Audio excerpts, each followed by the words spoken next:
neighborhood. Yes, we're back here doing some more science. So the last time we were together, we talked about the different mixtures. We talked about the blood, not as the platelets, and the different cellular content. But it's mostly water, but it's a mixture. We talked about how it has various properties. And we talked about how it can actually help you with the transmission of the heat. The blood flow can actually allow your body to radiate more heat when you need to cool down. So if you're overheating, you can actually use your blood flow. By increasing your blood flow, you can expire more heat into your surroundings. You can expand it. So here we have, today we talk about the transfer of heat using different methodologies. We have the convection, which is where you have currents of air or liquid which are transferring the heat. Here we're setting up the experiment, and please come, you can see if you zoom in. So you can see we have our assistant Forky, and he is guarding the red tablets and the orange tablets, which are slowly dissolving. And if I am to go in here, and I will just gently stir it up so we can see the tablets are down here, and I'm making a gentle swirl so we can stir it up. Okay, try not to make a lot of the movement. And then we have the ice cubes, which have the blue, which we prepared in advance. And so what you can see is that the cold, it wants to fall down, and the hot wants to rise up. So this is what promotes the convection, because you have the lighter, less dense water, which has been heated by the lamp, which is underneath, which moves that heat up, which drags the dye, the orange and the red dye with it. And then you can see on the blue, if you really zoom in, you might be able to see the blue, it wants to fall down. It doesn't want to go up. So if we were to put one further under the water, just a little bit more, you'll see the tendency is for the blue to only go down. The blue looks like a jellyfish. The blue wants to go down, but it does not really want to go up. And you can see, actually, if you zoom in really close, you can see the thermals. They're actually thermals and densities in the water, which are affecting, oh, look at that one. That one fell because it reached the point where it was no longer buoyant. So let us see what happens with our friend here. He's off the leash. We'll see. So the convection is the movement which is promoted by the changes in density within the environment. So if it's in a liquid or if it's in air, both of these mediums, gases and liquids, will conduct. Oh, there it goes, dropping again. The change in density has changed because the ice is less dense, is buoyant. It's less dense than the water, so it floats. But then it has a paperclip, which is more dense. And so as you lose the ice, eventually, as you lose ice, you eventually reach equilibrium, and then you become more dense. So the convection, we'll leave it. We'll come back later to see how Forky and his experimentation goes. But for now, we're going to move over to, we will look at conduction. So conduction is where you have heat moving through the object. In this case, we're going to use metal, and we have steel, and we have copper. And we're going to try, earlier we tried to do the experiment using the aluminum, but we reached the melting point of the aluminum long before we reached the conduction point where it could pop the balloon. So here we will take and we will put fire. This is one of those, please do not try this at home. With your parents' permission, it's okay to do some things, but the fire, I'm saying no. No fire, no emergency room visits right now. There's very many other things going on. We don't need to do that. So now by conduction, we're going to heat up the copper, but the heat will travel down the length of the copper until it reaches the balloon, and it will pop the balloon. And you will see color changes and maybe even some green as the flame cooks off some of the oxidization. Sometimes we'll get some green color. But for right now, we'll set this one up. And oh, there's a green.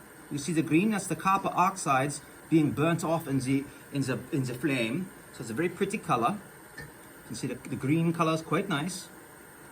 And then as we leave this one to sit and heat and sit, the copper burns off and we get the conduction of the heat down the length. Okay, here we go. So we leave that one sit. And now, while the conduction is being demonstrated, we'll talk about the density changes. Oop, and pop, there it goes. So we will repeat now, for your reference, with a different metal. Let's try the steel. Okay, let's try the steel. If I can cooperate with it. Okay, so we're trying to replicate a similar set of circumstances. So we're trying to push this over similar distances. Okay, and then we put the balloon in. It's like a trigger on a mousetrap. Okay. And now we will begin to heat the steel. Now, in my experimentation beforehand, I found that the different metals heated up at different rates, and the conduction was at a different rate. Copper is supposed to be a very good conductor. So we saw it was relatively quickly to pop the balloon.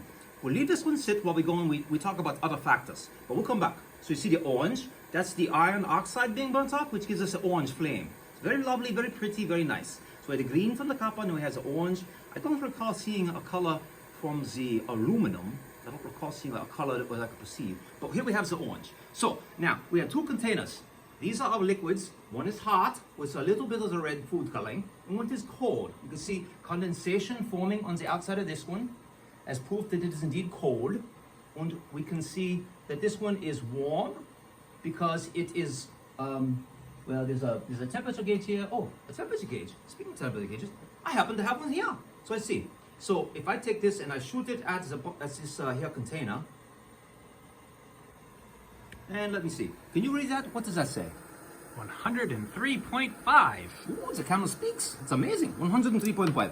And so now to prove to the children at home that I'm not just making this up as I go, not completely anyway. 44.2. So you can see that we have different temperatures in the two containers. Okay. So now what we'll do is we'll first create one which has cold water, and we will fill this up to the zippy tippy tippy top, zippity tippity doo, zippity tippity day. Woo! I have filled it. Oh boy, they're going to cancel my lab insurance if I blow this place up again. They said, Professor will it go boom? How often do you blow up your laboratory? I said, well, it's not on a set schedule. It kind of depends. Depends on what kind of a month we're having. All right, so see, here's the hot water. And if you recall, with density changes, the hot water tends to float. So the hottest water in this container is going to be at the top of the container. And the coldest water is going to be at the bottom of the blue container. So now we're going to do this, the magical science, the science that's kind of magical. I'm going to take this. This is again one of these where you need your parents' permission because it can get very messy. And we're going to do this, okay? And now, if I can line it up, bippity boppity boo. If it balances, you can see. Woo! Very scary. Okay, we can see now if we shoot these. Let me see if I can aim my little laser tools out. Okay, so I'm reading the 52.5. And then if I shoot it at the red, what am I saying, Zach? Camera? 98.4. Ooh, that's human temperature. And then down. 52.5. Very good, very good. So now we will try something extremely dangerous. We will try to repeat this experiment side by side without upsetting the apple cart. My lab assistant said they did not think this was the best idea they've heard all day. But that's why they exist. Oh, I wonder how long my assistants can hold their breaths under the water. Whew. There's a red. And if you remember, we have the conduction experiment still going on. You can see the cherry red, bright red metal, almost orange. And the balloon has not yet popped. Now, it is going to be changing temperature down its lengths. This is a conduction, remember. Thank you, Mr. Helping Hand. Ooh, how hot is the hot? 203. 203. How hot is the balloon? 84.9. So that's not much warmer than the body temperature. So that's not going to be sufficient to pop it. So you notice that this is not conducting the heat laterally as well as the copper did. It has more resistance to the transfer of heat within its own structure. It has to do with the ionic arrangement within the material, the structure. All right, whoops. All right, now we're gonna make the code. And whoop, fill it up to the top, keep it up. And again, we take this and we invert it. And we try very gently to place it without losing our minds or marbles or our endorsements. Okay, now let's see what we get here. Now, if you recall, the density is different. The cold water will want to sink, and the hot water will want to rise. So hopefully you can mix this out with the mixing. If I put the target behind there, does that make it a little bit easier perhaps for the camera to pick up the movements? And we see the blue is going down and the red is going up. And you see these are the same liquids. Remember we had the blue for the code, we got the red for the heart, and you can see it's the same material, but you can see it changes place very quickly. So if I were to take this one out, which is going to reach equilibrium in the color distribution very soon, there'll still be temperature gradients, which we could probably pick up with the measurer of the temperatures. Yes, is the bottom and the top. Can we shoot this? Can you get it from there, Mr. Camera, or should I get it from here? Can we see a temperature difference between top and bottom, or has it equalized? It is equalized. It is equalized. Okay, so these we will take out of the equation. Whoa boy. Oh boy. This was why we do the experimentation within the lab. Okay, so we are going to recreate this experiment for your viewing pleasure one last time. We have just enough time to complete. Oh, we are over. We are over. So the question I had, which you can then theorize, you can give your hypotheses to your teacher, Miss Eccles. If you were to take this, which has the cold on the bottom and the hot on the top, and you were to hold it very steady, and you were to turn it slowly, very slowly, could you get it to be stratified with the hot on the top and the cold on the bottom, and you got to see the line still? So that's for you to try perhaps with your parents' permission with something at home. You have to have permission, you have to find the right containers. Playing cards work good for the divider, but it takes some practice. So you can see here, this did not make enough of the heat transfer to make the popping. And then the final version of the heat transfer is radiation. Not the type which makes the Bruce Banner into the Incredible Hulk, or makes the leader with a giant green brain, none of this. We're talking about radiation of heat, where it transmits through a medium without necessarily changing. And so here what I'm doing is this will begin to change temperature, and it should get red. Ah, it's already red. And so the blue flame is heating up the grid, and the grid is radiating heat out. It makes a little bit of visible light, which is why it glows kind of red. You can see the color glowing, the glowing color. That's the radiant, the radiation in the form of heat and a light is coming out. And so now what I will do is I will turn this towards my targets. And my targets are going to absorb this radiation from a distance. So I'll turn the target, so it's more of the perpendicular, and we will check to see if the temperature changes across the different media. This is where you must have fire retardant lab gear. Okay, so I can turn this one off. I think we've established that it did not have sufficient conduction to pop the balloon. So now let us check. So we have going across, we have the readings, which will get more intense as we go to the middle, at least in theory. Okay, and then we have, this is the mylar, which is a good insulator. And as we move to the middle, you should see, oops, sorry, very sorry. It's very hard to hold this and talk and to see. All right, so let's try again with the mylar. You can see now the temperature change increases as we come to the center. Okay. You can try it again with this aluminum foil with an irregular texture surface. So you can see the radiation, it changes and increases, and then the white. So it also shows some increase.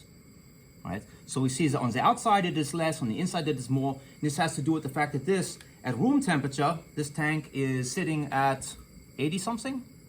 And then as we move up, we should get to a point where we begin to see some heat. Oh, that's hot. I just touched something hot with my finger. We should be able to see some temperature rising on the monitor here. You seeing it? Yes? Good, very good. You're shaking your heads at home, I hope? Okay. So we've talked about, in summary, we talked about the convection, which is a transfer of heat by drafts and radiant, the heat which is transferring itself through the water or the liquid or the gas. And then we talked about conduction, which is by direct contact through the medium. And then we talked about the radiation and how it is transmitted through the media without, if I can shoot, let me see if I can shoot this and confirm it first. Okay, so this is kind of hard to do, but let's try it together, okay? I'm gonna turn the target. This will be our parting I think, information, is that if we do this, my flame retardant gear is good. So if we go like this through the air, right, we'll prove that this is radiation which is heating this up, okay? Because if I go through the air, you will see that okay, we're good? Okay, so if we go through this, you will see that the temperature remains fairly low and consistent because the air is not really what is being heated. It is the objects which are struck by the radiant rays, the rays of heat. The transfer of infrared is perhaps how I would say it is transferring most of the energy. Infrared rays hits the object and heats the object up, but they travel through the air without making significant change in temperature. So here we have convection, conduction, radiation. And remember, share with your hypothesis regarding if we take the hot over the cold and we rotate it slowly, will we see those strata maintain and become horizontal line, or will it mix? You tell me. Very good. Auf Wiedersehen. Until we meet again. Goodbye.